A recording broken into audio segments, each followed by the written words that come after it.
بین کا واقعہ پڑھیے تو معلوم ہوتا ہے کسی نبی کی داستان پڑھ رہے ہیں۔ ان کی تربیت میں جو ہے وہ دخل حاصل تھا زرتشت کو۔ اس نے اب حملہ کیا بیبیلونیا پر،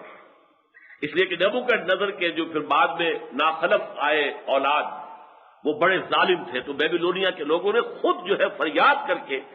اور ایران کے بادشاہ سائرس سے یا کیخسرو سے کہا کہ ہمیں اس سے ظلم سے نجات دلائی جائے۔ پھر اس نے حملہ کیا اور فتح کیا عراق کو، اور پھر اس نے حکم دے دیا، اجازت دے دی، جو بنی اسرائیلی وہاں پر تھے لاکھوں کی تعداد میں آباد ہو گئے تھے،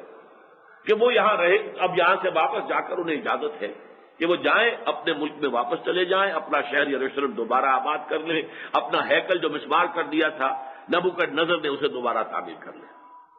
تو پھر یہ وہاں سے آئے ہیں تھوڑے تھوڑے کر کے، ایک دم نہیں آئے۔ اس تو ایک جبریہ تو لے گیا تھا نبوکدنضر، وہ تو سب کو ایک دم لے گیا تھا۔ لیکن اب یہ کہ آدمی کو جب اپنی مرضی سے سفر کرنا ہو تو سفر اچھا تو نہیں لگتا کسی کو بھی، اور اس زمانے کا سفر تو تھوڑے تھوڑے کر کے یہ لوگ آتے چلے گئے۔ لیکن یہ کہ اس میں پھر آخر میں ایک شخصیت آئی ہے 456 قبل مسیح میں، گویا کہ 130 برس بعد حضرت عزیر علیہ السلام کے ساتھ تقریباً 1500 یہودیوں کا ایک قافلہ آیا ہے یروشلم میں، اور پھر یہاں پر تورات جو گم ہو گئی تھی، اس لیے کہ جب ہیکل سلیمانی جو ہے نبوکدنضر نے مسمار کیا ہے، اس کے بعد سے وہ تورات گم ہو گئی۔ یہودیوں کا کہنا یہ کہ وہ اب بھی موجود ہے۔ اس وقت ہیکل کے تہخانوں میں وہ رکھا ہوا تھا تابوت سکینہ، جس میں وہ تختیاں بھی ہیں، تورات کا نسخہ بھی ہے، وہ پتھر کی سلیں بھی ہیں جن پر تورات کندہ تھی، جو احکام عشرہ تھے، اور حضرت موسیٰ کا عصا بھی ہے، وہ اس کا بھی ذکر جو ہے طالوت اور جالوت کے معاملے میں آیا تھا۔ سکینہ، تابوت السکینہ، وہ تابوت جو کہ اس زمانے میں ایک علامت کے طور پر اللہ نے واپس پہنچایا، جسے کہ انہوں نے فلسطینیوں نے چھین لیا تھا اسرائیلیوں سے۔ وہ کہتے ہیں کہ اب بھی وہ موجود ہے، اس لیے کہ جس وقت اس نے گرایا ہے نبوکدنضر نے ہیکل سلیمانی کو، تو پھر وہ سب لوگ دب گئے ہیں نیچے، اور سرنگوں کے اندر تھے، تہخانوں میں تھے، وہاں اب بھی موجود ہیں ان کے رہبائز کہ جو اس کے ہر وقت موجود رہتے تھے۔ وہ ایک تابوت رکھا ہوا ہے اور اس کے ارد گرد لوگ ہمیشہ بیٹھے رہتے تھے، ان کے علماء، تو بہت سے ان کے علماء وہ وہیں پر ختم ہوئے، مر گئے، اور تابوت بھی وہیں ہے، لیکن دونوں طرف سے راستے بند ہو گئے تہخانے کے، اور وہ وہیں پر جو ہے فوت ہو گئے۔ ان کا کہنا یہ کہ اب بھی ہے، لیکن ظاہر بات ہے کہ عملی اعتبار سے تورات گم ہو گئی۔ لیکن حضرت عزیر جو ہے یہ تورات کے حافظ تھے۔ جب یہ واپس آئے ہیں تو انہوں نے پھر حافظے سے دوبارہ تورات مرتب کروائی ہے۔ یہ ہے گویا کہ تاریخ۔ اب یہ جو 136 برس کا وقفہ ہے، اس میں ہوا کیا ہے حضرت عزیر کے ساتھ؟ حضرت عزیر معلوم ہوتا ہے یہ حضرت ہارون کی نسل میں سے تھے اور نبی تھے۔ وہ تو ظاہر بات ہے کہ جیسے ایک طرف یہ نماردہ چل رہے ہیں، ایک طرف فرائضہ چل رہے ہیں، بیچ میں جو سلطنت اسرائیل تھی اس میں نبوت کا سلسلہ جاری ہے۔ تو حضرت حزقیل نبی اور دانیال نبی یہ کیخسرو کے ہم عصر ہیں۔ پھر کیخسرو کا جو آیا، جو اس کا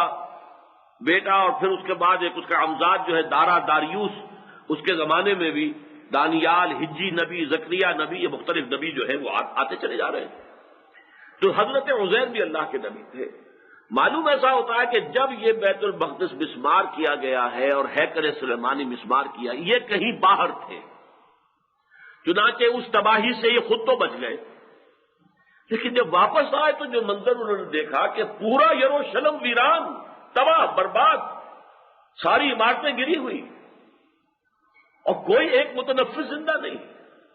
تو ان پر ایک شدید مایوسی کی کیفیت طاری ہوئی۔ انہوں نے کہا انا یحیی ھذہ اللہ بعد موتھا، اس شہر کو، اس بستی کو اس طرح کی تباہی و بربادی کے بعد اللہ کیسے دوبارہ آباد کرے گا؟ اس پر اللہ نے انہیں 100 سال کے لیے ان پر موت وارد کر دی، پھر انہیں اٹھایا۔ تو گویا کہ 136 سالوں میں سے 100 سال حضرت عزیر کے وہ گزر گئے اس حالت میں کہ وہ مردہ تھے، ان کی زندگی، ان کے عمر میں ان کا اضافہ نہیں ہوا۔ وہ جب دوبارہ زندہ ہوئے تو اسی حال میں جس میں کہ وہ 100 برس پہلے تھے۔ اب وہ گئے وہاں جہاں پر بیبیلونیا میں یہ سب کے سب ابھی آباد تھے، وہاں جا کر انہوں نے توبہ کی منادی کی، لوگوں کی اصلاح کی دعوت بلند کی، لوگوں اللہ کی طرف رجوع کرو، لوگوں اللہ کی جناب میں توبہ کرو، اور پھر یہ ہے کہ لے کر واپس آئے ہیں، اور پھر انہوں نے آ کر ان کی قیادت میں دوبارہ جو ہے پھر ہیکل سلیمانی تعمیر ہوا، اور تورات بھی یادداشت سے دوبارہ مرتب کر کے لکھی گئی۔ یہ ہے واقعہ، تاریخی پس منظر یہ ہے اس کا، جس میں فرمایا او کالذی مر علی قریۃ، یا اس شخص کے مانند، یعنی یہ حالات جو ہے عجیب و غریب واقعات دنیا میں ہوتے رہے۔ ذرا اس شخص کے معاملے پر غور کرو جس کا گزر ہوا ایک بستی پر، قریہ یروشلم۔ قریہ کہتے ہیں وہ جگہ جہاں بہت سے لوگ جمع ہو جائیں، قرآن آیات الہیہ کو جمع کرنے والی شے، تو قریہ۔ فرمایا کہ او کالذی مر علی قریۃ، ان کا گزر ہوا ایک بستی پر، وہی خاویۃ علی عروشہا، وہ بستی اپنی چھتوں کے اوپر اوندھی ہوئی تھی۔ جب کوئی مکان گرتا ہے تو عام حالت میں تو چھت اوپر ہے، دیواریں جو ہے وہ جو ہے سائڈ پر ہے، نیچے فرش ہے، لیکن پھر کیا ہوتا ہے کہ چھت نیچے آ گئی، دیواریں اس کے اوپر آئی۔ اس طریقے سے گویا کہ وہ پوری کی پوری بستی ہی خاویۃ علی عروشہا، وہ پوری بستی گری پڑی ہوئی تھی اپنی چھتوں پر۔ قال انا یحیی ہذہ اللہ بعد موتہا، تو ان پر جو افسردگی طاری ہوئی، جو رنج اور غم کی کیفیت طاری ہوئی، اس نے ایک مایوسی کی شکل اختیار کر لی۔ اس مایوسی کے عالم میں انہوں نے کہا اب یہ شہر کیسے دوبارہ آباد ہو سکتا ہے؟ کیسے ممکن ہے کہ اللہ اس شہر کو دوبارہ زندہ کر دے اس کی موت کے بعد؟ یہ تو مر گیا، شہر ختم ہو گیا، برباد ہو گیا۔ انا یحیی ہذہ اللہ بعد موتہا، کیسے اللہ اس کو دوبارہ زندہ کرے گا اس کے مر جانے کے بعد؟ فاماتہ اللہ 100 عام، تو اللہ تعالیٰ نے اس پر موت طاری کر دی 100 سال کے لیے۔ اب یہ ذرا نوٹ کر دیجئے، اس سے پہلے بھی میں کئی دفعہ بیان کر چکا ہوں کہ اس قسم کے حالات و واقعات جو ابھی نوع انسانی کا عہد طفولیت تھا، تو خرق عادت واقعات اور حالات یہ بے شمار ہوتے تھے۔ جیسے ہمیں معلوم ہے کہ یہود کے ہاں یہ معاملہ تھا کہ ابتدا میں جب قربانی ہوتی تھی تو آسمان سے جو ہے وہ ایک شعلہ اتر کر اس کو بھسم کر دیتا تھا، اور یہ علامت تھی اس بات کی کہ اللہ نے قربانی قبول کر لی۔ حابیل اور قابیل کے واقعے میں اسی کا ذکر آتا ہے، ایک کی قربانی قبول کر لی اللہ نے، ایک کی نظر پیش جو کی تھی وہ قبول نہیں کی۔ اس پر وہ بڑا بھائی غصے کے اندر آیا ہے قابیل کہ میں تجھے قتل کر دوں گا، لاقتلنک،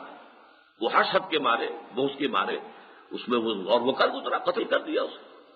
تو یہ جو ایک شکلیں ہوتی تھی اور جس طرح کے معجزات دکھائے جاتے تھے، حضور کے زمانے تک آتے آتے نوع انسانی ذہنی طور پر اتنی بالغ ہو گئی تھی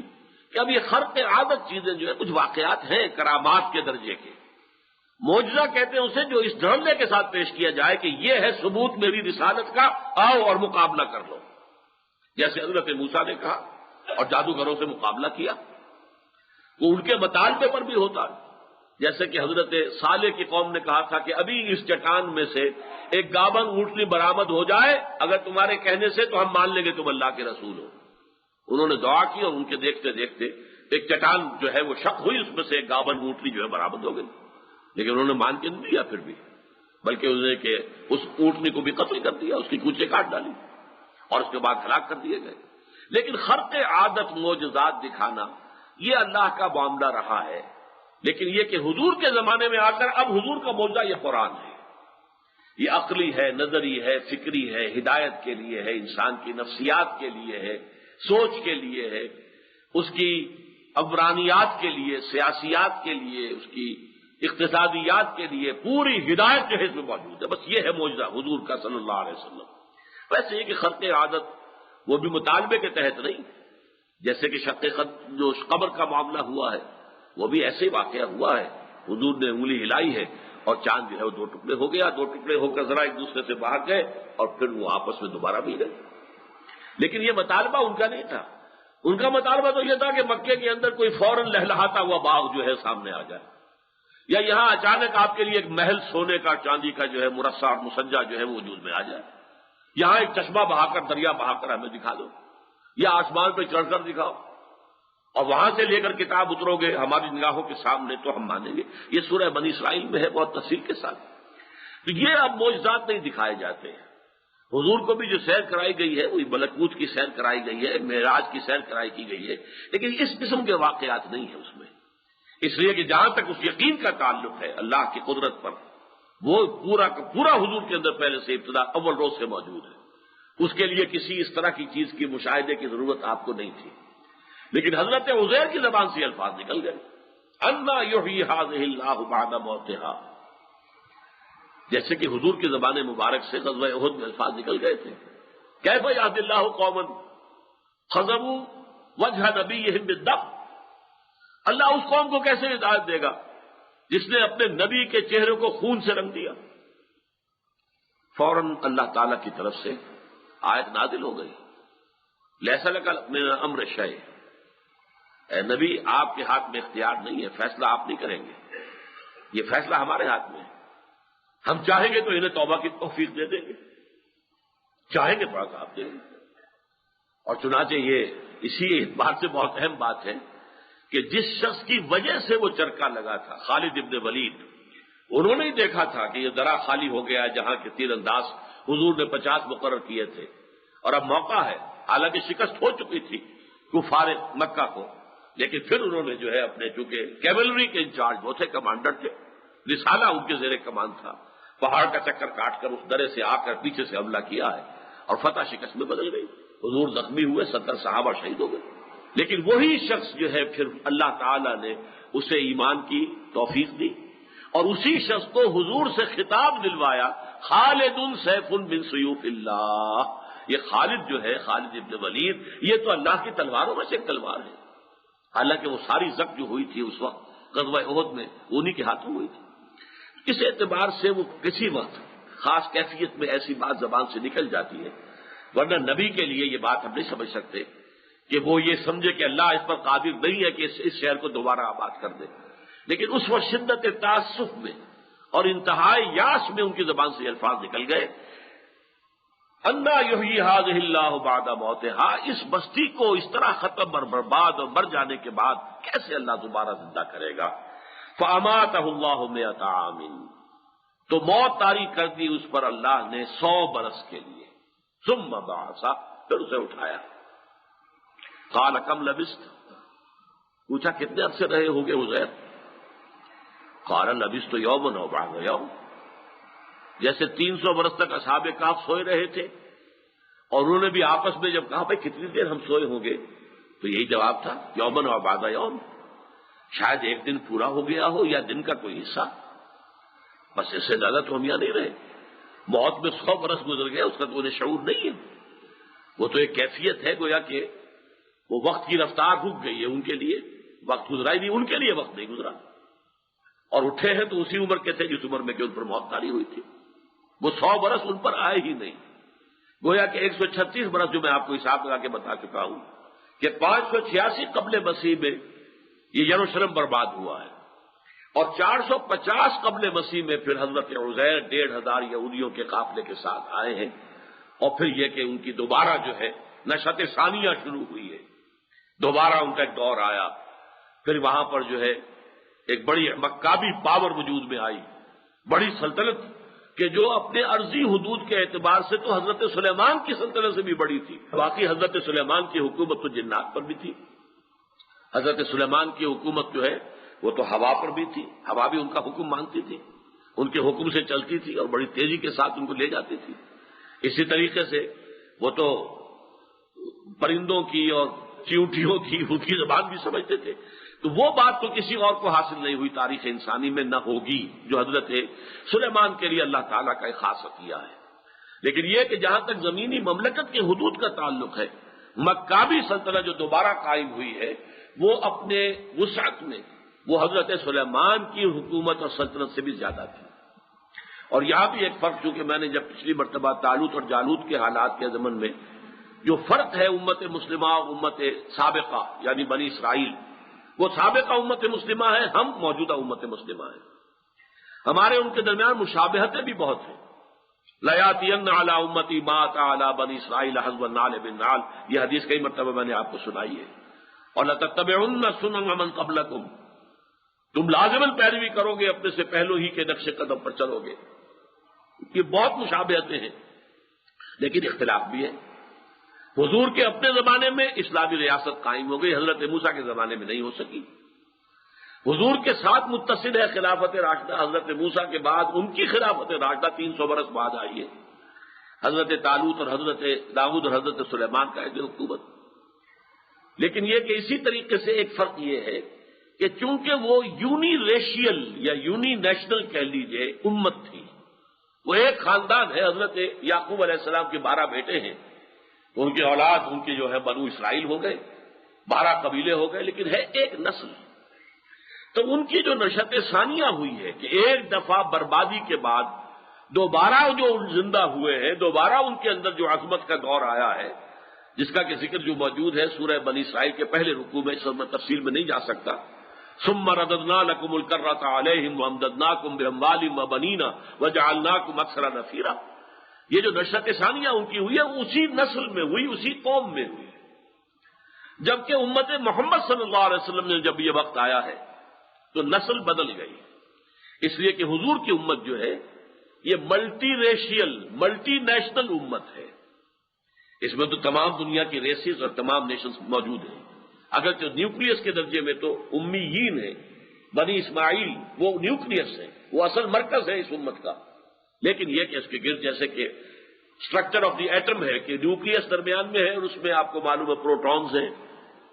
اور پھر یہ کہ یہ الیکٹرانز جو ہیں اس کے گرد چکر لگا رہے ہیں، ہر ایک کا اپنا ایک دائرہ ہے، مدار ہے، اس میں چکر لگا رہا ہے۔ اسی طرح یہ نیوکلیس جو ہے امیین بنی اسماعیل اور ان کے تابع مشرکین عرب، یہ ہے اصل۔ پھر یہ کہ ایرانی آ گئے، شامی آ گئے، رومی آ گئے، بربر آ گئے، ادھر سے یہ کہ اور جو بھی ترک آ گئے، ہندی آ گئے، سندھی آ گئے، یہ سب جو ہے یہ مختلف نسلیں، مختلف قومیں آتی چلی گئی۔ لہذا جب ہمارے ہاں یہ معاملہ آیا ہے، چونکہ تاریخ تو ہماری بالکل وہی ہے، خلافت راشدہ اور پھر پہلا دور عروج جس کا کلائمیکس ہے، یوں سمجھیے کہ ہارون الرشید، امین الرشید، مامون الرشید کا جو زمانہ ہے، رشیدوں کا، وہ سمجھیے کہ وہ کلائمیکس ہے۔ پھر زوال آیا 1258 عیسوی میں، سقوط بغداد اور اس کے نتیجے میں سلطنت بنی عباس کا خاتمہ، ایک زوال آ گیا۔ اب اس زوال کے بعد جو دوبارہ اپورڈ رائزنگ ہوئی ہے امت مسلمہ کی، وہ عربوں کے ذریعے نہیں ہوئی۔ ان تتولوا یستبدل قوما غیرکم، یہ سورہ محمد میں پہلے ہی ان سے کہہ دیا گیا تھا صلی اللہ علیہ وسلم کہ اگر اے عربوں جو مقام تمہیں ہم نے دیا ہے، اگر تم نے اس کی ذمہ داری کو ادا نہ کیا، پیٹھ دکھا دی، تو تمہیں ہٹا کر کسی اور کو لے آئیں گے۔ یہ معاملہ 13ویں 14ویں صدی عیسوی کے اندر ہو گیا، تاتاریوں کے ہاتھوں کروڑوں عربوں کو قتل کروایا گیا، کروڑوں کو۔ عرب بھی تھے، بربر بھی تھے، اور بھی تھے قومیں جو اس وقت تک امت میں شامل تھی، اور اس کے بعد اللہ تعالیٰ نے اسلام کا جھنڈا انہی تاتاریوں کے ہاتھ میں تھما دیا ہے۔ آیا فتنہ تاتار کے افسانے سے، پاسباں مل گئے کعبے کو صنم خانے سے۔ تو امت مسلمہ کا جو دوسرا عروج آیا ہے وہ عربوں کی قیادت میں نہیں، ترکوں کی قیادت میں تھا۔ یہ ترک قبائل تھے، ترکان تیموری ہندوستان میں، ترکان صفوی ایران میں، ترکان سلجوقی مڈل ایسٹ میں، ترکان عثمانی ایشیائے کوچک، ایشیا مائنر سے شروع ہو کر، اور آپ کو معلوم ہے پھر گریٹ آٹومان امپائر، عظیم سلطنت عثمانیہ، اور 400 برس تک خلافت بھی ان کے پاس رہی۔ تو یہ تو حضرت یافس کی نسل سے ہے، عرب جو ہے وہ حضرت شام کی نسل سے، نسل بدل گئی۔ تو حضور کے امت میں جو دوسرا عروج آیا ہے امت کا، وہ آیا ہے ترکوں کی زیر قیادت، عربوں کی زیر قیادت نہیں، لیکن وہاں یہ نشأت ثانیہ انہی میں ہوئی ہے، چونکہ وہ ہے ہی ایک نسل کا مذہب۔ حضرت موسیٰ علیہ السلام کو انہی کے لیے بھیجا گیا، حضرت عیسیٰ کو بھی انہی کے لیے بھیجا گیا، رسولا الی بنی اسرائیل۔ اور یہ تمام انبیاء بنی اسرائیل جو جن کے بعض کے نام میں نے ابھی آپ کو سنائے ہیں، یہ سب صرف بنی اسرائیل کے لیے تھے۔ اس زمانے میں اور علاقوں میں کوئی اور نبی اور رسول آئے ہوں گے، ان کی تاریخ قرآن مجید میں محفوظ نہیں ہے، کیونکہ تورات نے صرف اپنے نبیوں کی، بنی اسرائیل کے نبیوں کی تاریخ لکھی ہے، وہاں کے لوگوں نے اس کو یاد رکھا۔ جیسے کہ آپ کو معلوم ہے قدیم زمانے میں اپنے اسلاف کے جو ہے تاریخ وہ یاد رکھتے تھے، جو میراثی ہوتے تھے یا اور درویش قسم کے ہوتے تھے، ان میں ان کو کچھ اور کہتے تھے، جو سارنگی لے کر ہندوؤں کے وہ آتے تھے اور وہ کہانیاں سنایا کرتے تھے ان کے آباء و اجداد کی۔ تو یہ تمام کے کام ہوتے تھے تاکہ اسے تاریخ ان کی محفوظ رہے۔ تو یہودیوں نے اپنی تاریخ کو محفوظ رکھا ہے، دنیا میں کوئی اور قوم نہیں ہے جس کی 4000 برس کی تاریخ محفوظ ہو، لیکن آپ تورات پڑھ لیجئے، 4000 برس کی تاریخ ان کی محفوظ ہے۔ لیکن یہ کہ باقی نبیوں سے انہیں کوئی دلچسپی نہیں تھی، لہذا اور دنیا کے اندر جو انبیاء آئے ہیں ان کے حالات ان کے حال ہی ملیں گے، یہاں تک کہ حضرت ہود اور حضرت صالح کا ذکر بھی نہیں۔ قرآن مجید ان کو اولو العزم من الرسل کے اندر شامل کرتا ہے۔ اگر 5 مانے تو نہیں ہے، لیکن 7 بعض لوگ مانتے ہیں، تو ان میں حضرت ہود اور حضرت صالح شامل ہیں، ان کا کوئی ذکر نہیں موجود۔ لیکن یہ کہ جنہیں ہم کہتے ہیں prophets of the old testament, تورات میں جن انبیاء کا ذکر ہے وہ در حقیقت صرف یہود کے لیے بھیجے گئے۔ کانت بنو اسرائیل تسوسہم الانبیاء کلما ہلک نبی خلفہ نبی۔ بنی اسرائیل کی تو سیادت اور قیادت اور سیاست یہ بھی نبیوں ہی کے ہاتھ میں ہوتی تھی، جیسے ہی کسی نبی کا انتقال ہوتا تھا دوسرا نبی اس کا جانشین ہو جاتا تھا۔ تو یہ معاملہ جو تھا ان کے ہاں ہوا ہے، اسی نسل میں ریزریکشن ہوئی ہے۔ جیسے یہ شہر دوبارہ آباد ہوا، ایسے گویا کہ پوری قوم بھی دوبارہ زندہ ہوئی ہے، اس میں ایمان کی لہر دوڑ گئی ہے، نیکی اور تقوی کی روح پیدا ہو گئی ہے، پھر ان کے اندر وہ قوت آ گئی ہے کہ پھر دنیا میں انہوں نے ایک عظیم سلطنت کی بنیاد ڈالی، جو مکابی پاور۔ پھر وہ جب دوبارہ اس پر زوال آیا ہے، ہر کمال راز زوال یہ تو ہوتا ہے، ہر انسان کو جوانی کے بعد بڑھاپے سے دوچار ہونا ہی ہونا ہے، وہ تو آئے گا۔ تو ایک عروج کے بعد پہلا زوال آیا تھا، پہلا عروج، اس کا کلائمیکس حضرت طالوت، حضرت داؤد، حضرت سلیمان کا عہد حکومت۔ پھر زوال کی انتہا 700 قبل مسیح میں سلطنت اسرائیل کا خاتمہ اور 586 میں سلطنت یہودا کا خاتمہ، یہ زوال کی انتہا ہے۔ اب ریکنسٹرکشن شروع ہوئی اور اس کی انتہا ہے مکابی سلطنت۔ پھر زوال آیا، پھر ان کے اندر وہی اخلاقی جو ہے بے راہ روی آئی، دین سے دوری آئی، دنیاوی جو خواہشات ہیں ان کا غلبہ ہوا اور عیاشیوں کے اندر پڑ گئے۔ پھر ان کے اوپر جو جوتے پڑے ہیں، پہلے یونانیوں نے، سکندر اعظم نے انہیں جو ہے اپنے پاؤں تلے روندا، اور اس کے بعد اس کا جو تھا نائب سیلیوسڈ امپائر کافی طویل عرصے تک قائم رہی اس علاقے میں، انہوں نے غلام بنایا انہیں۔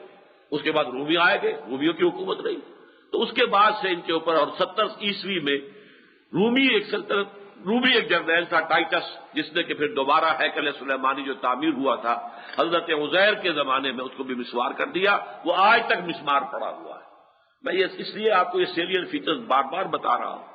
کہ یہ جو کانفلکٹ ہے اسرائیل عرب کانفلکٹ، اس میں جو چیزیں آتی ہیں ان کے آپ پرسپیکٹو سے، پس منظر سے آگاہ ہو جائیں کہ اصل میں جیسے ہمارے لیے محترم اور مقدس ہے خانہ کعبہ، ایسے ہی ان کے لیے ہیکل سلیمانی، حضرت سلیمان کا بنایا ہوا ہیکل،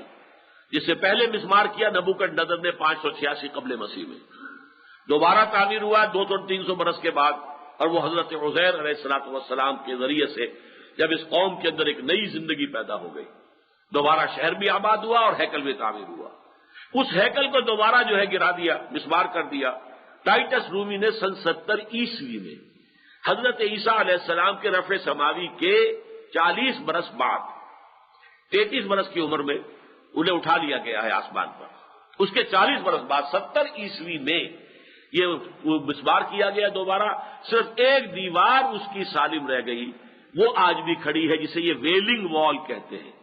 ماتم کی دیوار، ویل کرنا، ماتم کرنا، یہ در حقیقت ویلنگ وال ہے، جہاں وہ روتے ہیں جا کر، اور وہ تلاوت کر رہے ہوتے ہیں تورات کی، اور اس طریقے سے کرتے ہیں کہ معلوم ہوتا ہے کہ دیوار کے ساتھ ٹکرائیں گے، ٹکراتے نہیں ہیں۔ جیسے بعض شیعہ جو ہے وہ ماتم کرتے ہیں تو صرف اشارے ہی کرتے ہیں، اپنے اس کو ہاتھ کو سینے پہ لگنے نہیں دیتے، لیکن اشارہ ہے، سمبولک ہے، ماتم ہے۔ تو وہ سمبولک ماتم ان کا اس طریقے سے ہوتا ہے گویا کہ وہ سر ٹکرائیں گے اس دیوار کے ساتھ، ٹکراتے نہیں ہیں۔ کبھی آپ نے ٹی وی پر خبریں آتی دیکھا ہوگا، وہ ایک دیوار ہے ان کی، دی ویسٹرن وال، وہ دیوار غربی دیوار ہے اس کی، اور وہ باقی ہے جس کو وہ سمجھتے ہیں کہ یہ اصل جو ہیکل تھا جو دوبارہ بنا تھا اس کا یہ حصہ سالم ہے، باقی سارا گرا ہوا ہے۔ اور اب وقت زیادہ دور نہیں ہے، انہیں ہر حال میں اسے دوبارہ تعمیر کرنا ہے۔ اب اس وقت جو ایک ڈیڈ لاک ہے پیس ٹاکس میں، اور آپ نے دیکھا کہ یاسر عرفات صاحب دوبارہ بہت عرصے کے بعد بمیری بن کر جو گھوم رہے ہیں پوری دنیا میں، اس لیے کہ اب آخری وقت ہے، اور چونکہ عربوں میں سے وہ بھی جو امریکہ کے انتہائی گہرے وفادار ساتھی ہیں، اس ایشو پر وہ بھی کمپرومائز کرنے کو تیار نہیں، نہ مصر نہ سعودی عرب۔ یہ جہاں تک اس کا معاملہ القدس الشریف، یہ قدس شریف جو ہمارے نزدیک تیسرا محترم ترین اور سب سے زیادہ جو ہے مبارک، اور جو ہمارا حرم ہے، حرم مکی، حرم مدنی اور حرم یہ القدس، یہاں جو مسجد اقصی ہے اور قبۃ الصخرا ہے، جس کی تصویر کبھی بھی ٹیلی ویژن پر جب بھی آتی ہے یروشلم کی تصویر، تو اس میں وہ قبہ وہ بالکل نمایاں نظر آ، سب سے اونچا ہے وہ، اور وہ جو ہے جہاں پر کہ وہ راک ہے اس کے نیچے، صخرہ کہتے ہیں راک کو، چٹان کو، القبۃ الصخرا، چٹان کے اوپر بنا ہوا یہ گنبد، اور چٹان وہ ہے جہاں سے حضور کا سفر جو ہے آسمانی شروع ہوا تھا. آپ کا سفر معراج جو ہے اس کا ایک حصہ زمینی تھا کہ آپ نے مسجد حرام سے مسجد اقصی تک سفر کیا، مکے سے یروشلم تک، یہ تو زمین کے ساتھ ہوا ہے. پھر وہاں سے آپ کا آسمانی سفر شروع ہوا ہے اس راک پر سے. اس راک پر پھر مسلمانوں نے یہ تعمیر کیا ہے اور اس کے اوپر ایک بہت بڑا گنبد جو ہے وہ نظر آتا ہے. یہ ہے القبۃ الصخرہ. یہودیوں کا کہنا یہ ہے کہ انہی کے نیچے ہماری جو اصل جو ٹیمپل تھا جسے نبوکدنضر نے 2500 برس پہلے تباہ کیا تھا، اس کی بنیادیں اب بھی موجود ہیں. اور اسی کے نیچے ہمارا وہ تابوت سکینہ بھی موجود ہے جس میں تورات بھی موجود ہے، وہ تختیاں بھی موجود ہیں جس میں کہ احکام عشرہ اللہ تعالیٰ نے جو پتھر کی تختیوں پر کندہ کر کے حضرت موسیٰ کو دیے تھے. اور اس میں عصائے موسیٰ بھی ہے، اس میں وہ من کا جو ہے وہ ایک مرتبان بھی ہے جس میں کہ وہ جو من و سلوہ دیا گیا تھا کبھی یہودیوں کو غذا کے لیے، ایک مرتبان من کا بھرا ہوا بھی ہے. کچھ اور چیزیں بھی ہیں، تبرکات ہیں. مما ترک آل موسیٰ و آل ہارون قرآن مجید بھی کہتا ہے. سکینہ، تابوت سکینہ وہ کہتے ہیں کہ موجود ہے. اب ظاہر بات ہے کہ جب تک وہ گرائیں نہ مسجد اقصیٰ کو اور قبۃ الصخرہ کو، ان کا ہیکل دوبارہ تعمیر نہیں ہو سکتا. سارا جھگڑا یہاں ہے. اسرائیل لڑا ہوا ہے کہ اس بیت المقدس پر، یروشلم پر، پورے پر ہماری حاکمیت ہوگی، اور عرب اس پر اڑے ہوئے ہیں. یاسر عرفات اور اب ان کے پیچھے تمام یہ عرب ممالک جو ہیں یہ لائن اپ ہو رہے ہیں، اور رشیا بھی آ گیا ہے، اس نے بھی اس کی تائید کر دی ہے. اب گویا کہ ری الائنمنٹ ہو رہی ہے جو انٹرنیشنل فورسز کی، وہ اس کے گرد ہو رہی ہے کہ پرو اسرائیل کون ہے اور پرو عرب کون ہے. تو ان میں آپ کو معلوم ہے کہ یہ طے شدہ بات ہے اسرائیلیوں کی کہ وہ اس کو کہتے ہیں کہ یہ ہمارا انڈیوائڈڈ سٹی، ہمارا دارالخلافہ رہے گا. اور اس قدر بڑی غلط حرکت کی کلنٹن نے جب یہ ناکام ہوئے مذاکرات، تو اس پہ اول تو یہ کہ سارا الزام یاسر عرفات پر دھر دیا. ایہود باراک کی بہت تعریف کی، اس لیے کہ وہ ذرا سا ہل کر یہاں تک آ گیا تھا کہ مشرقی یروشلم کے کچھ حصوں پر پارشل ساورنٹی ہم مان لیں گے عربوں کی، یعنی ہوگی ٹوٹل ساورنٹی ہماری پورے یروشلم پر. اچھا، یروشلم کا شہر ایسا ہے کہ اب بھی وہ منقسم ہے. جو مشرقی علاقہ ہے اس کا اسی میں ہے یہ جو حرم شریف ہے، مسجد اقصیٰ ہے، اور وہ اب بھی عرب کوارٹر کہلاتا ہے. اس کے آس پاس بھی زیادہ آبادی عربوں کی ہے. اس کے بعد مغرب کے اندر جو ہے وہ ہے یہودیوں کے اور عیسائیوں کے کوارٹرز ہیں، یعنی ان کے حصے ہیں، ان کے خطے ہیں. تو تقسیم بڑی آسانی سے ہو سکتی ہے. عرب کہہ رہے ہیں کہ آپ نے ملک تقسیم کیا، اسی میں سے ہمیں فلسطینی ریاست آپ دے رہے ہیں، تو بیت المقدس کا بھی یہ حصہ ہمارا ہونا چاہیے، مشرقی حصہ، اور اس میں ہمارا وہ حرم موجود ہے، اس کو ہاتھ مت لگائیں. اس میں ہمارا دارالخلافہ ہوگا، مغربی حصے میں آپ اپنا دارالخلافہ بنا رہے ہیں. لیکن یہ کہ کلنٹن نے جو ہے اعلان کر دیا اسی وقت جب یہ ناکام ہوئے مذاکرات کہ ہمارا سفارت خانہ بیت المقدس کے اندر فوراً شفٹ ہو جائے گا اور وہاں جگہ دیکھ کر اس کی تعمیر شروع کر دی جائے. تو یہ معاملہ بالکل کھل کر ننگا ہو کر اب آ گیا. وہ ایک تو ہوتا ہے نا ثالثی کرنا اور مصالحت کرانا، لیکن اب امریکہ جو ہے کھل کر، اور پہلی مرتبہ امریکہ کی تاریخ میں اب جو الیکشن ہو رہا ہے تو ڈیموکریٹس کے نمائندوں میں جو وائس پریزیڈنٹ کے لیے جو ہے الگور کے ساتھ وہ یہودی ہے، کٹر یہودی، پکا یہودی.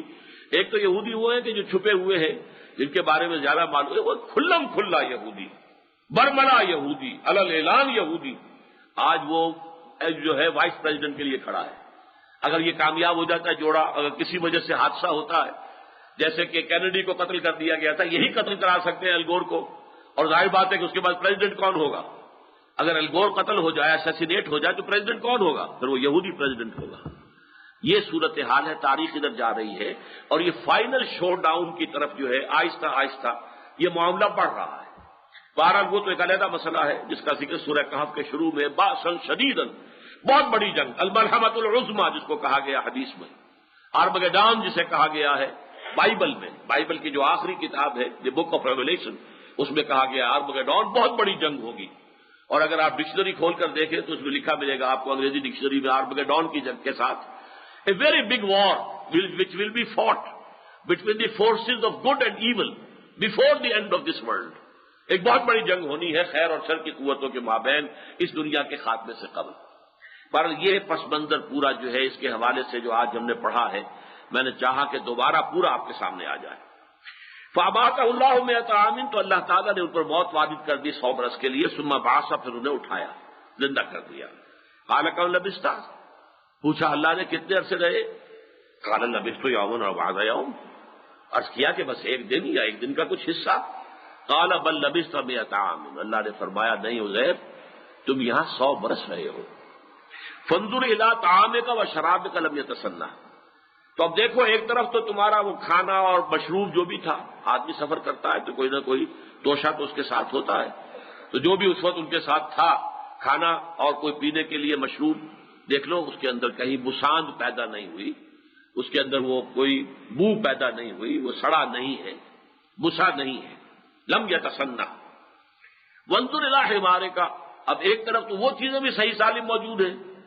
خود بھی پورے صحیح سالم جیسے جوان تھے اس وقت ویسے کہ ویسے جوان رانا کھڑے ہو گئے، لیکن ان کی سواری کا گدھا تھا،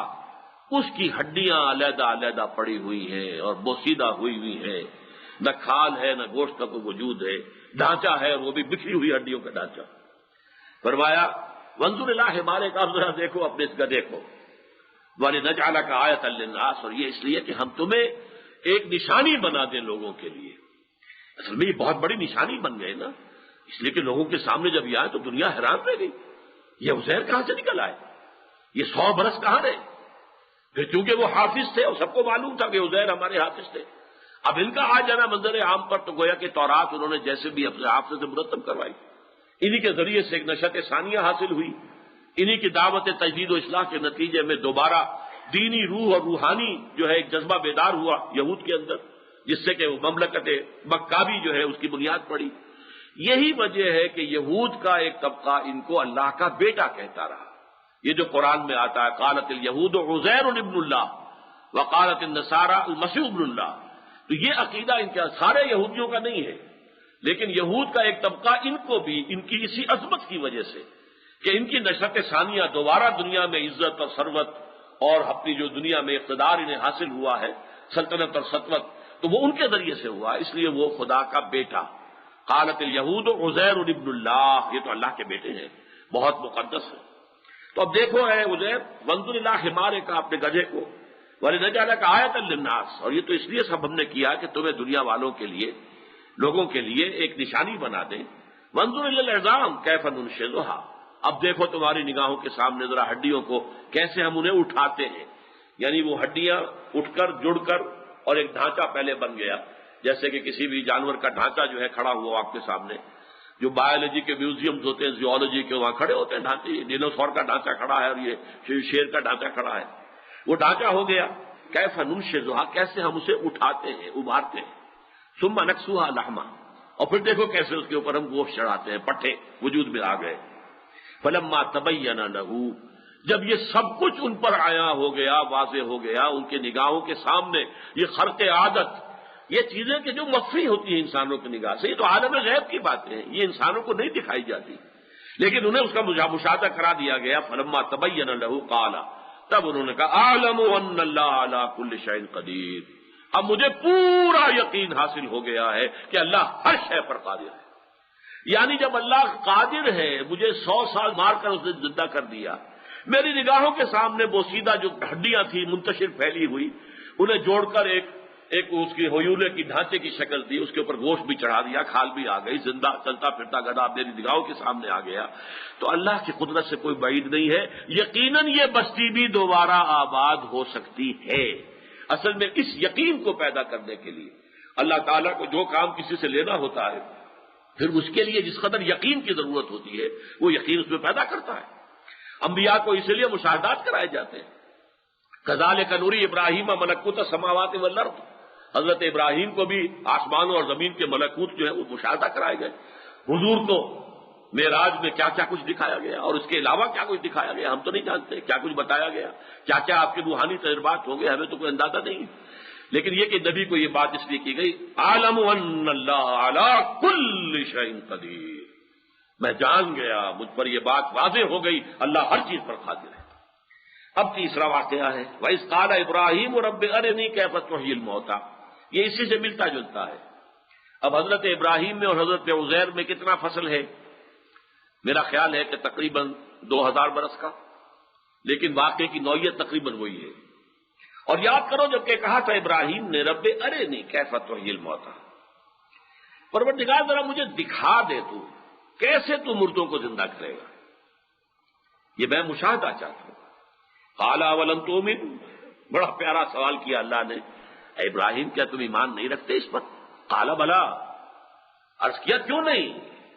ایمان تو میرا ہے، تصدیق میں کرتا ہوں، مانتا ہوں تو ہر چیز پر قادر ہے، تو مردوں کو زندہ کر دے گا، ولکن لیطمئن قلبی، لیکن ذرا میں چاہتا ہوں کہ میرا دل پوری طرح ٹھک جائے۔ اطمینان اسے کہتے ہیں کہ سکون کی کیفیت ہو اور اس میں کوئی اتار چڑھاؤ نہ رہے، تو میں نہیں چاہتا کہ میرے دل میں کہیں وسوسے بھی آئیں اور اس طرح کی کیفیت ہو، پوری طرح میرا دل ٹھک جائے، جم جائے اس بات پر اور مجھے یقین کامل حاصل ہو جائے۔ ولکن لیطمئن قلبی، میں یہ چاہتا ہوں کہ مجھے مشاہدہ اگر ہو جائے تو پھر میرا دل بالکل مطمئن ہو جائے گا۔ چنانچہ اس کا مشاہدہ کرایا، اگرچہ یہ مشاہدہ اس طرح کا نہیں ہے، اس میں غیب کا ایک پردہ حائل رکھا ہے اللہ نے، لیکن یہ کہ پھر بھی مشاہدہ ہے۔ البتہ جو کچھ حضرت عزیر کو دکھایا ہے، ان کے ہاتھوں تو چونکہ ایک امت کی تجدید، ایک امت کی نشأت ثانیہ کرانی تھی، تو ان کو جو مشاہدہ کرایا ہے وہ تو گویا کہ بالکل عریاں حقیقت دکھائی گئی، ان کی نگاہوں کے سامنے زمین میں منتشر پھیلی ہوئی ہڈیاں اٹھی ہیں، اس نے ڈھانچے کی شکل اختیار کی ہے، پھر ان کی نگاہوں کے سامنے اس پر گوشت کے پٹھے آ گئے ہیں، کھال آ گئے، یہ سب کچھ کیا ہے، تو یہ تو بالکل یوں سمجھیے کہ عریاں مشاہدہ تھا۔ لیکن یہاں تھوڑا سا پردہ رہے گا، لیکن ہے۔ قال فخذ أربعة من الطير، اللہ نے فرمایا اچھا 4 پرندے لے لو۔ بعض روایات میں آتا ہے کہ یہ مور اور مرغ اور ایک کوا اور ایک کبوتر۔ خذ 4 من الطير، ہو سکتا ہے یہ تالمود کی روایت ہو، ہمارے ہاں کیونکہ تفسیری روایات میں تالمودی روایات جو ہیں وہ کافی کثرت کے ساتھ آئی ہیں، اور میں آپ کو پہلے یہ بتا چکا ہوں کہ اس میں کوئی حرج بھی نہیں ہے قرآن مجید کی کسی شے کی نفی نہ ہو۔ البتہ یہ کہ قرآن مجید کی اجمال کی تفصیل بیان ہو جائے تو اس میں یہ ہے حضور کی حدیث سے کہ تم روایت کر سکتے ہو بنی اسرائیل سے، حدثوا عن بنی اسرائیل ولا حرج، کوئی حرج نہیں ہے اس میں۔ اسرائیلیات کو بعض لوگ سمجھتے ہیں گالی ہے، یہ اسرائیلیات ہے، بھائی اسرائیلیات جو ہے وہ گالی نہیں ہے۔ اگر اس میں کوئی شے قرآن کو کنٹراڈکٹ نہ کر رہی ہو اور قرآن کے اجمال کی تفصیل بیان کر رہی ہو تو اس میں کوئی حرج نہیں ہے، ہم اسے قبول کر لیں۔ اگرچہ یہ کہ اس کے اوپر وہ یقین قابل تو ہمارا نہیں ہوگا، لیکن یہ کہ جس کو ہم وثوق کہتے ہیں، گمان غالب کی حد تک تو ہم یقیناً اس کو تسلیم کر لیں گے۔ چنانچہ اس میں غالباً یہ 4 پرندوں کے نام بھی آئے ہیں۔ قال فخذ 4 من الطير، پرندوں میں سے 4 کو لے لو، فصرهن إليك، انہیں اپنے ساتھ ہلا لو، یعنی جب جانور آپ کے ساتھ ہل جائیں تو آپ کی سیٹی پر، آپ کے بلانے پر دوڑتے ہوئے آتے ہیں۔ یہ پیٹس جو ہوتے ہیں، جو معاملہ ان کا ہوتا ہے، پالتو جانور، تو ان 4 پرندوں کو اپنے ساتھ خوب سجا لو، ہلا لو۔ ثم اجعل على كل جبل منهن جزءا، اب یہاں الفاظ میں چونکہ صراحت نہیں ہے کہ پھر ان کو قتل کر دو، ٹکڑے کر دو، ان کے جز کا لفظ تو آ گیا، لیکن بیچ میں سے یہ حذف ہو گیا ہے کہ پھر ان کو قتل کر دو، ذبح کر دو، ان کے ٹکڑے کر دو۔ اگلا آ گیا کہ پھر ان ٹکڑوں میں سے علیحدہ علیحدہ ٹکڑے 4 پہاڑیوں پر رکھ دو۔ ثم اجعل على كل جبل منهن جزءا، تو گویا کہ اجزاء پہلے کرو، ٹکڑے کرو، اور روایات میں آتا ہے کہ ان کے سر علیحدہ کرو، ان کے پر علیحدہ کرو، ان کے دھڑ علیحدہ کرو، ان کی ٹانگیں علیحدہ کرو۔ یہ 4 حصے کر کے اور پھر سب کے سر ایک پہاڑی پہ رکھا اور سب کے پر دوسری پہاڑی پہ رکھا، سب کی ٹانگیں جو ہے وہ تیسری پہاڑی پر اور سب کے دھڑ جو ہے چوتھی پہاڑی پر، یہ رکھا، اور پھر ثم اجعل على كل جبل منهن جزءا ثم ادعوهن، پھر ذرا انہیں پکارو، آواز دو یا سیٹی جو بھی ہوتی ہے، یاتینک سعیا، وہ تمہارے پاس آ جائیں گے دوڑتے ہوئے۔ اب چونکہ یہاں وہ ایک حذف ہے، اس حذف کی وجہ سے جو ہمارے ہاں محرفین ہیں تحریف کرنا چاہتے ہیں اور وہ عقلی تفسیر کرنا چاہتے ہیں، عقلی تفسیر کرنے کے لیے کہا کہ نہیں، یہ اصل میں ایسے ہی تھا کہ 4 کو سجا لو اور ایک جو ہے کوا وہاں لے جاؤ اور کبوتر وہاں چھوڑا اور مرغا وہاں چھوڑا اور مور وہاں، اور پھر پکارو آ جائیں گے، تو اس میں کون سا مشاہدہ ہوا؟ یہ تو ہر مولانا اسلائی صاحب کے شد الفاظ ہیں، ہر مرغ باز اور بٹیر باز جو ہے وہ تو سب کو اس کا تجربہ ہوتا ہی ہے کہ اس کا سجایا ہوا مرغ جو ہے اس کی آواز پر آ جاتا ہے، اس کا سجایا ہوا بٹیرا جو ہے اس کی آواز پہ آ جاتا ہے۔ جس کو کیا اس میں کوئی بات ہے چمبے والی، جس کو اس قدر شان کے ساتھ اہتمام کے ساتھ بیان کیا جا رہا ہے؟ یہ اصل میں ایک غلط ٹینڈنسی ہے، اور اس کا علاج وہی ہے جو میں نے عرض کیا کہ یہ جو چیزیں ہیں کہ اللہ تعالیٰ کی قدرت کاملہ کے مظاہر جس طریقے سے پہلے عریاں دکھائے جاتے تھے، اب وہ سلسلہ بند کر دیا گیا ہے۔ جب سے انسان عقلی طور پر بالغ ہو گیا ہے، اب یہ کہ عقل سے سمجھو بات، افلا تعقلون افلا یعقلون، تو کیا یہ عقل سے کام نہیں لیتے؟ جیسے آتا ہے کہ ہم عقل سے کام نہیں لیا، اس لیے آج ہم اس جہنم کے اندر پڑے ہوئے۔ لو کننا نسمع اور ناقل ما کننا فی اصحاب السعیر، اگر ہم نے سنا ہوتا نبیوں کی باتوں کو اور ان پر غور کیا ہوتا، عقل سے کام لیا ہوتا، تو ہم کبھی بھی جہنم کے اندر نہ آئے ہوتے۔ تو در حقیقت جب وہ دور آ گیا تو یہ چیزیں اب نہیں دکھائی جاتی، نہ دکھائی گئی حضور کے زمانے میں۔ خرق عادت ہوئے ہیں، تھوڑا سا کھانا جو ہے وہ بہت سے لوگوں کو کفایت کر گیا، پانی جو چشمہ جو ہے بمشکل تھوڑا سا پانی آ رہا ہے، حضور نے اپنا چہرہ مبارک اپنے ہاتھ دھوئے اور وہ پانی واپس اسی میں ڈال دیا، اس کے بعد سے وہ چشمہ جو ہے اتنا پانی اس کے اندر آیا ہے، یہ غزوہ تبوک کے موقع پر ہوا ہے۔ تو یہ جس کو کہ ہم کرامات کہتے ہیں، اولیاء کی کرامات، ایسے ہی یہ کرامات انبیاء جو ہے، معجزہ ان کو اس لیے نہیں کہیں گے کہ معجزہ ہے، اس کے معنی عاجز کرنے والی شے، ہرا دینے والی شے، جبکہ کسی شے کو دعوے کے ساتھ پیش کیا جائے کہ یہ ثبوت ہے میری رسالت کا، آؤ تم اس کا انکار کرتے ہو تو مقابلہ کر کے دیکھ، وہ معجزہ ہوتا ہے۔ وہ معجزہ حضور کا صرف قرآن ہے۔ ان کنتم فی ریب مما نزلنا علی عبدنا فاتوا بسورۃ من مثلہ، یہ ہے چیلنج جو قرآن نے دیا ہے۔ لہذا اصل معجزہ حضور کا صرف قرآن ہے، البتہ کرامات اولیاء کی طرح اب اس سے کئی گنا بہت زیادہ بڑی کرامات محمد رسول اللہ کی ہے، انہیں بھی بہت سے علماء نے معجزات میں شامل کر لیا ہے، اس لیے کہ خرق عادت ہے اس میں۔ تو یہاں بھی خرق عادت واقعہ تھا یہ کہ اس کے ٹکڑے کیے ہیں اپنے ہاتھ سے حضرت ابراہیم نے، ٹکڑے مختلف جگہ رکھے گئے ہیں، اور پھر وہ ٹکڑے مل کر وہ پرندہ دوبارہ بنا ہے، واپس آیا، اگرچہ یہ ان کی نگاہوں کے سامنے نہیں ہوا، حضرت عزیر کی نگاہوں کے سامنے ہوا ہے، لیکن یہ واقعہ چونکہ اس کے سیل ہی میں درج کیا جا رہا ہے، اس کے فوراً بعد آ رہا ہے، تو ان دونوں میں کوئی مناسبت ہے تو درج کیا گیا ہے یہاں پر۔ لہذا اس طرح کی ریشنلزم جو ہے، عقلیت پرستی یا عقلیت گزیدگی، جیسے مار گزیدہ ہوتا ہے جسے کہ سانپ نے ڈس لیا ہو، مار گزیدہ،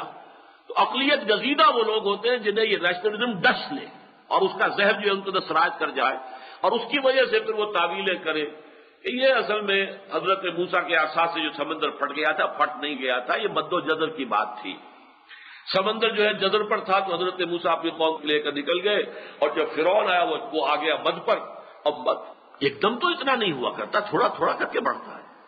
کیا اسے اندھے کو نظر نہیں آ رہا تھا فرعون کو کہ اب یہ مد پر آ رہا ہے، میں چل جاؤں یا نہ جاؤں، اس میں داخل ہو کے رہوں؟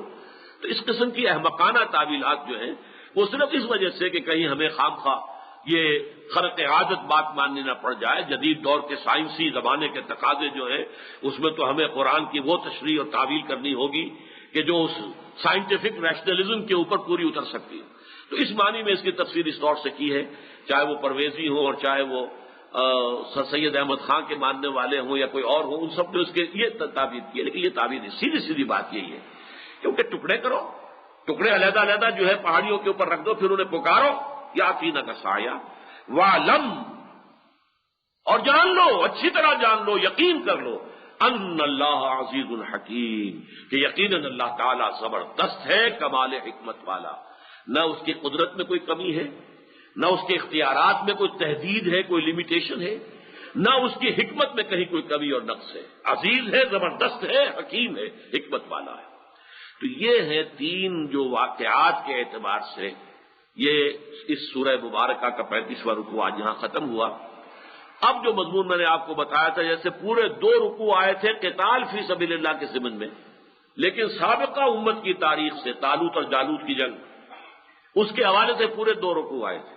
اب 2 رکوع آ رہے ہیں انفاق فی سبیل اللہ کے حوالے سے، پورے 2 رکوع، تو گویا کہ اب وہ جو جہاد فی سبیل اللہ کا ایک حصہ تو ہے، قتال فی سبیل اللہ، ایک ہے انفاق فی سبیل اللہ، اس انفاق فی سبیل اللہ کے بارے میں 2 رکوع جو ہے انشاءاللہ اگلی اتوار کو ہم پڑھیں گے۔